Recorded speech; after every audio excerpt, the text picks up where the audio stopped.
Hi friends, Assalamu alaikum. ரெண்டு ஹெல்தியான lunch box recipe தான் பார்க்க போறோம். இது ரொம்பவே புரோட்டீன் ரிச்ங்கிறதுனால வெயிட்லாஸ்ல இருக்கிறவங்க கூட சாப்பிடலாம். ஃபர்ஸ்ட் ஸ்ப்ரவுட்டட் மூங் தால் டிக்கி எப்படி பண்றதுன்னு பார்க்கலாம். ஒரு கப் முளைக்கட்டின பச்சை பயிறு எடுத்திருக்கேன். இது எப்படி நீளமா முளைக்கட்டுறதுங்கிற டீடைல் வீடியோவோட ரெசிபி டிஸ்கிரிப்ஷன்ல கொடுக்குறேன், செக் பண்ணி பாருங்க. ஒரு ஸ்மால் சைஸ் ஆனியன், 2 பல்லு பூண்டு, 2 துண்டு இஞ்சி, ஒரு 50 கிராம்ஸ் பன்னீர், 2 பச்சை மிளகா, கொஞ்சமா கொத்தமல்லி.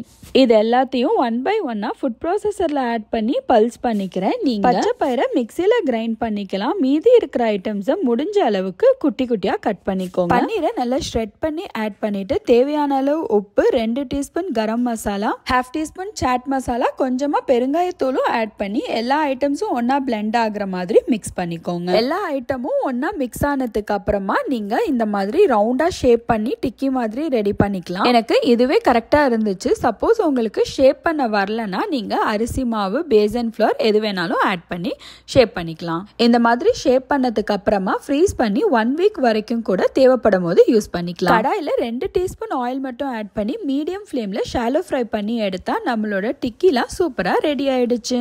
நெக்ஸ்ட் நல்ல புரோட்டீன் அண்ட் ஃபைபர் ரிச்சான டிக்கி எப்படி பண்றதுன்னு பார்க்கலாம். அதுக்கு ஒரு மிக்சிங் பவுல், ஹாஃப் பீட்ரூட், ஒரு மீடியம் சைஸ் பொட்டேட்டோவை நல்லா சாஃப்ட் ஆகுற வரைக்கும் பாயில் பண்ணிருக்கேன். குக் பண்ண ராஜ்மா ஹாஃப் கப், பன்னீர் ஹாஃப் கப், மூணையும் ஒன்னா சேர்த்து இந்த மாதிரி கிரைண்ட் பண்ணி எடுத்துக்கலாம். இது கூட தேவையான அளவு உப்பு, ginger powder, garlic powder, 1 teaspoon pepper powder, 2 teaspoon garam masala, 1 teaspoon chaat masala, 2 teaspoon besan flour add பண்ணி எல்லாத்தையும் நல்லா மிக்ஸ் பண்ணிக்கலாம். கையில லைட்டா ஆயில் அப்ளை பண்ணிட்டு ரெடி பண்ணி வச்சிருக்க மாவை இந்த மாதிரி ரவுண்டா டிக்கிஸ் மாதிரி ரெடி பண்ணி எடுத்துக்கலாம். பெருசாவும் மொந்தமாவும் இருக்க வேண்டாம், இந்த மாதிரி இருந்தா கரெக்டா இருக்கும். இதையுமே ஃப்ரீஸ் பண்ணி 1 வீக் வரைக்கும் யூஸ் பண்ணிக்கலாம். சூடான ஆயில்ல மீடியம் ஃப்ளேம்ல வச்சு 2 பக்கமும் நல்லா குக் பண்ணி எடுத்துக்கலாம். நம்மளோட டிக்கிஸ்லாம் சூப்பரா ரெடி ஆயிடுச்சு. பன்னீர், ராஜ்மா இதெல்லாம் சேர்த்து பண்ணிருக்கிறதுனால இது ஒன்னு சாப்பிட்டாலே ரொம்ப ஃபில்லிங்கா இருக்கும். இந்த 2 ரெசிபியோட டேஸ்ட்டுமே ரொம்பவே சூப்பரா இருக்கும். ஹோல் ஃபேமிலியுமே என்ஜாய் பண்ணி சாப்பிடலாம். 2 ரெசிபியுமே கண்டிப்பா ட்ரை பண்ணி பாருங்க ஃப்ரெண்ட்ஸ். உங்களுக்கு இந்த வீடியோ பிடிச்சிருந்தா சேனலை சப்ஸ்கிரைப் பண்ணிக்கோங்க. உங்க ஃப்ரெண்ட்ஸ் அண்ட் ஃபேமிலி கூட ஷேர் பண்ணிக்கோங்க. தேங்க்ஸ் ஃபார் வாட்சிங்.